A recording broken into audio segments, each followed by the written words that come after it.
What's up, people? Fernus here. Yes, I'm back, finally. First off, sorry for taking so long in getting to do videos again, but if you saw my last video, you might have noticed that I moved houses, and as you might be able to tell, this is not the same room that I was in before. Can you see the posters? You can see the Metallica one right there. If you've moved house, sometimes you know that it's quite goddamn stressful, so yeah. Also, by the way, this is the second time I'm recording this video because I was an idiot and I forgot to actually record the goddamn plugin. Because yeah, this video is about how I got the tone of the Are You Playing Master of Puppets Incorrectly series. A lot of people have been asking me for the tone, how I got it and all that stuff, so yeah. If you haven't heard it, this is what it sounds like.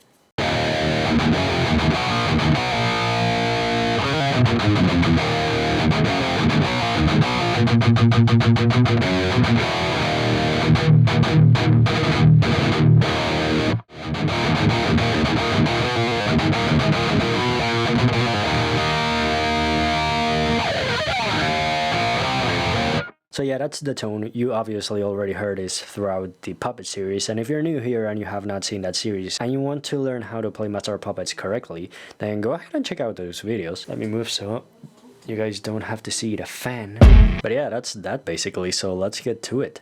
The plugin that I use to get this guitar tone, because by the way, I do use plugins, so my guitar is connected straight to my audio interface, which is a PreSonus Audiobox i2. That goes straight into my computer, that goes into Reaper, and from Reaper, the plugin that I'm using is the Archetype Gojira. There was one of you that guessed that I was using some sort of neural DSP plugin, so to the one that you guessed it, good ear. And also, by the way, I wanted to mention this, that this is not going to be a guide, like you know how the layout works and all that stuff. There's a ton of videos that you can check out already for this plugin, so yeah. Here we're gonna strictly focus on getting that guitar tone.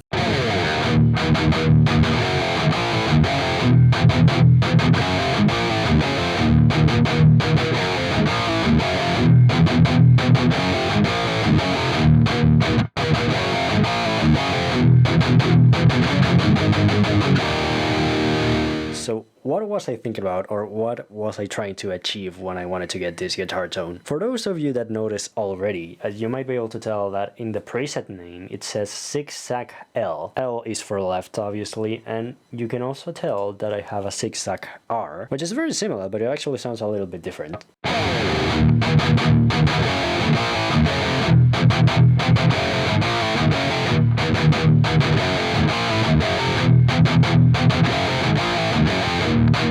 Also, by the way, forgot to mention this, I'm using the EMG 81, not the 85. So for those of you that don't know, Zigzag is a song from Rammstein, from their last album, I think. You know, when I heard the song, like, basically I went like, holy fucking guitar tone, man. So initially, I wasn't actually thinking of like, you know, making that guitar tone for myself in a plugin. But for those of you that have stayed in this channel and seen a ton of my videos, or at least know which videos I have uploaded, I do have a tab tutorial for that very same song, in which I used both of these guitar tones in conjunction. So you can hear two guitars, you can hear a zigzag L on, you know, the left speaker. Oh shit. And the other preset, the zigzag R, you can hear it on the right speaker. Shit. So you can hear how both of them sound in unison. Sadly, it's not in a mix, it's without drums, without bass, without vocals, without Rammstein's original song. That's because if I did that, then Rammstein did block my video the one time that I uploaded it, so yeah. It's either the guitars alone or just nothing. So that's where the inspiration came from. Then the second part of it is like, how did I know that I would be able to get a very similar guitar tone to that one with this plugin? That's because like, this is my understanding. This is not something that Neural DSP have confirmed themselves,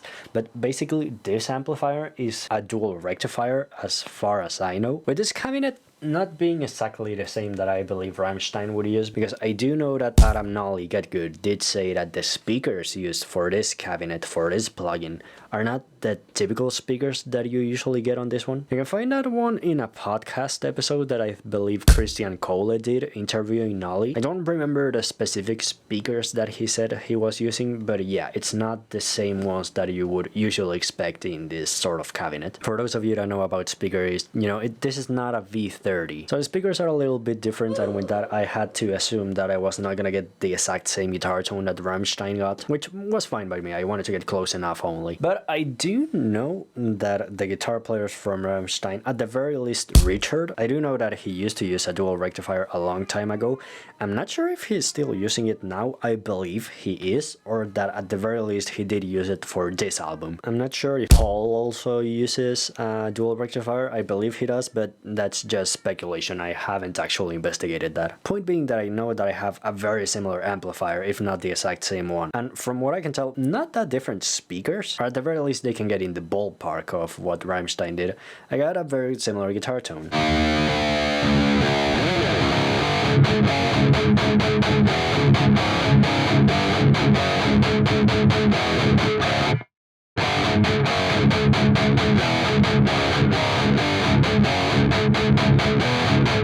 So yeah, that's where the inspiration to get this tone came from. Kick-ass guitar tone. If you haven't listened to that album, you definitely should. So let's start in how I got it. The first thing in the chain is actually neither of the whammy or the octave pedal. I didn't use either of them, and you know, you can pretty clearly tell that I'm not using one. I could actually turn this section entirely off and that would be okay. I'm using the gate at -69. Then for the pedals, the only one that I'm using is the overdrive. So as you can see, distortion at minimum, the level or the output at maximum, and the tone not actually to taste, which is what I usually recommend if you've seen some of my tone videos in the past, but rather here obviously trying to imitate Rammstein's guitar tone. For the amp, you have seen the settings a lot already, so yeah, here it is. As you can tell, gain is fairly high, lows and depth are like pretty standard, mids are a little bit scooped, not a lot. You can still hear a lot of mids in this tone, just kinda scooped, I guess is the right way to say it. Having the master a bit down also helps with making the amplifier sound tighter, and for our purposes also a little bit more scooped. Not a lot, but it does make it a bit scoopier. Here is also the only difference between the two presets, the high and the presence knob.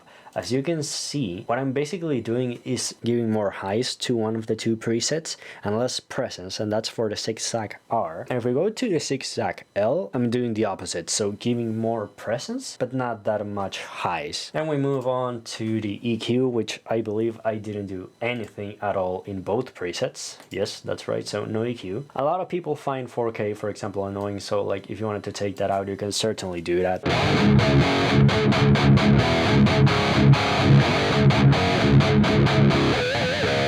I'm gonna keep it as the preset comes, so like you can actually turn this off as well. And then obviously the most important part in any guitar tone, the cab. So again, I'm using the middle cab. For the mics, I'm using a 184, which as I think most of us believe is probably a Neumann KM184. And also the good old trusty SM57. Again, while I was choosing the mics, I was trying to imitate Rammstein's guitar tone, not make like something that much of my own. Does that make me a copycat? Maybe. But yeah, so here are the positions, like you can copy the numbers if you have this plugin, you know, exactly the same that as I did. Same distance between the two mics, just different positions with the condenser closer to the center, while the SM57 was a little bit more to the middle in the speaker. And here's another very important thing I did. As you might be able to tell in the levels, I'm using the 184 as my main microphone and the 57 as a supportive microphone. This is very important because I'm going to show you what the difference is in tone between these two microphones.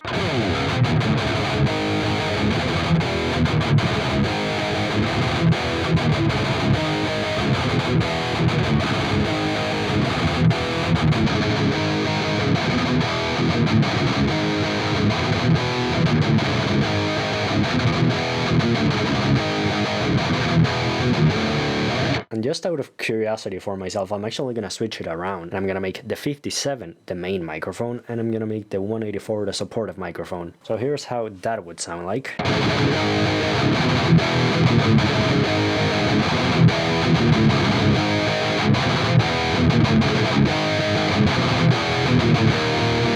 So yeah, that's a cool thing you can do if you're using two microphones for your guitar tone. That will basically be it for this section, and obviously I'm not using any reverb or delay because like this is a rhythm tone, not a lead tone. You can use delay and or reverb for your rhythm tone if you're trying to get a certain effect, but be careful if you do that because it can make things sound not as tight. One thing I do like to do when I'm just jamming or practicing is actually to turn up the gain. You know, the thing that most people tell you not to do when you practice. Like, that's fair enough, but like, bruh, playing with high gain in this sort of tone just sounds so fucking amazing.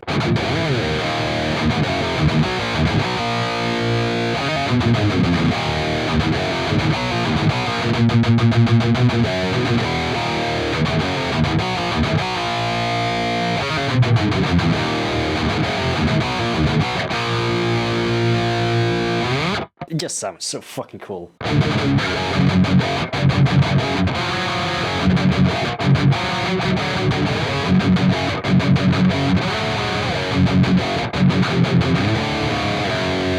Also, turning the gain up, I guess, makes it sound pretty much very usable for leads. Even though, again, this is not a lead tone and you shouldn't use it for that in a mix. For that, you probably want to put the mids higher and play around with the high and the presence knobs. But yeah, like, again, just for practicing, I think it's very useful.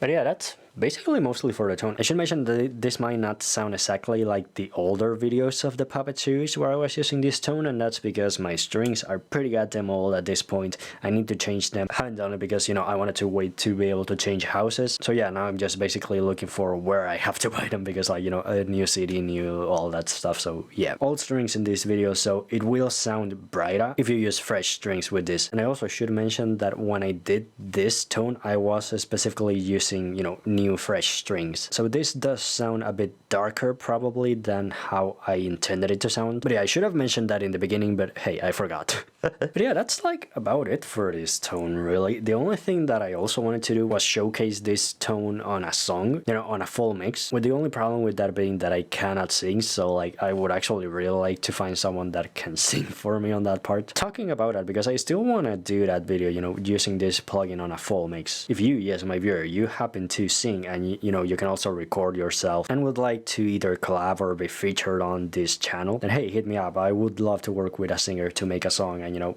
just showcase how amazing this tone sounds. The only thing I'd say is, you know, apart from you being able to record yourself, is like no auto-tune, dude. Like, I can mix and want to mix the thing myself, but like, I'm pretty old school when it comes to auto-tune and all that stuff. Like, you have to be able to sing properly, basically. The only other thing I would say is like, if you can scream, that's cool, but also like, if you can sing cleanly, I think that's better, because like, you know, with this sort of tone, I guess I would be trying to look to make a song that sounds a bit more like Rammstein and or Metallica-esque. Yeah, clean or rasp singing, I guess. But yeah, if you have stick to this part of the video, like, hey, thank you for still being here, even though I've been gone for a decent bit. My next video, I'm not gonna return to making tab videos just yet. Another thing, if you want me to make these presets downloadable in the description, then do let me know in the comments. So yeah, again, that's been about it. So this has been Fernus. I hope you have a wonderful day, and I'll see you all next time.